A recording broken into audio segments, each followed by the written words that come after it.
जय भीम मंडळी, तुम्ही पाहता all in one Mrs Borkar. आज बनवणार आहे आम्ही नारळाची खीर। नारळाची खीर बनवण्यासाठी आधी आम्ही नारळ फोडून घेतलेला आहे। बघा माझ्या समर्थाने किती छान नारळ फोडून दिलं मला। 2 दणक्यामध्ये 1 नारळ फोडलं त्याने। आणि आता त्या नारळाचे तुकडे करून त्याच्यावरचं जे काळपटपणा आहे ते आपण छिलून घ्यायचं आहे, त्याला वेगळं करून घ्यायचं। म्हणजे आपल्या खीरमध्ये खीर आपली काळी दिसणार नाही, पूर्णपणे चांगली दिसेल। व्यवस्थित दिसण्यासाठी आपल्याला ते वरचे जे छिलके आहे ते आलू छिलणीने आपल्याला ते छिलके काढून घ्यायचे आहेत। तर हे बघा किती छान पद्धतीने छिलके निघत आहे आपले।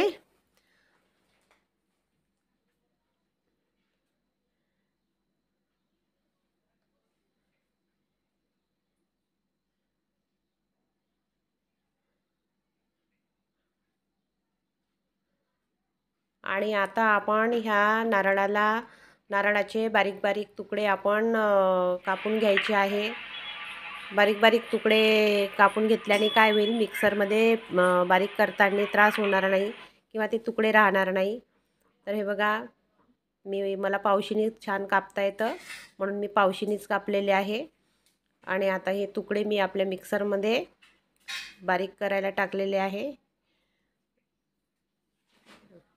हे बघा किती छान आपलं बारीक झालेलं आहे खोबरं।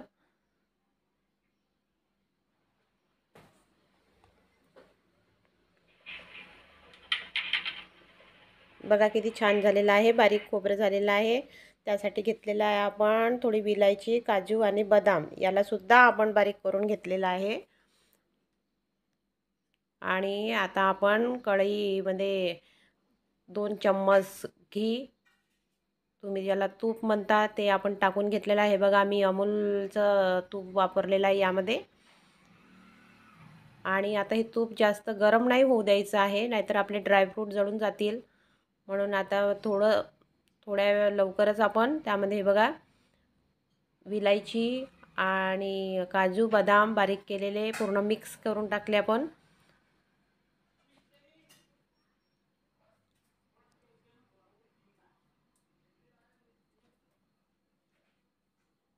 आता यात टाकलेला आहे मी 1 वाटी रवा। 1 वाटी रवा यासाठी की आम्ही 10 लोकांसाठी खीर बनवणार आहे। तुम्ही जर 2 या 3 लोकांसाठी खीर बनवत असाल तर मूठभरच रवा टाका यामध्ये। आणि आता हा रवा झालेला आहे आपला, बघा किती छान। यात टाकली आहे मी 1 प्लेट साखर। तुम्ही तुमच्या चवीनुसार टाका। तुम्हाला जर जास्त गोड आवडत असेल तर जास्त गोड टाका किंवा कमी आवडत असेल तर कमी साखर। मी मीडियम बनवलेला आहे, मीडियम गोड। आणि आता यामध्ये आपण टाकणार आहे खोबऱ्याचा जे कीस केलेला होता आपण मिक्सरमधनं काढलेला, तो टाकलेला आहे यामध्ये। हे बघा छान असं फिरवून घ्यायचं। नंतर मी एका साईडला दूध तापवलेलं होतं, ते दूध आता त्यामध्ये मिक्स करून घेतलेलं आहे मी। आणि यानंतर थोडं पाणीसुद्धा आपण यामध्ये ॲड करू शकतो किंवा पुन्हा दूधसुद्धा टाकू शकतो। आणि याला आपल्याला छान पद्धतीने शिजू द्यायचं आहे। हे बघा आपली खीर किती छान शिजत आहे। आता मी एका वाटीमध्ये काढून घेत आहे। आता खिरीसोबतच आपण पुरीसुद्धा बनवणार आहे। तर हे बघा मी बनवत आहे पुऱ्या। आम्ही एक मोठी चपाती लाटलेली होती आणि एका चपातीचे आम्ही 4 तुकडे पाडले। 4 समोसा आकाराच्या आमच्या पुऱ्या बनत आहे।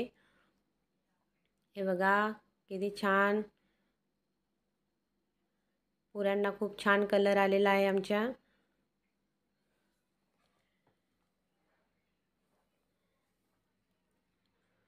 आणि हे बघा मंडळी झालेली आहे आमची नारळाची खीर आणि सोबत आमच्या पुऱ्या। या जेवायला।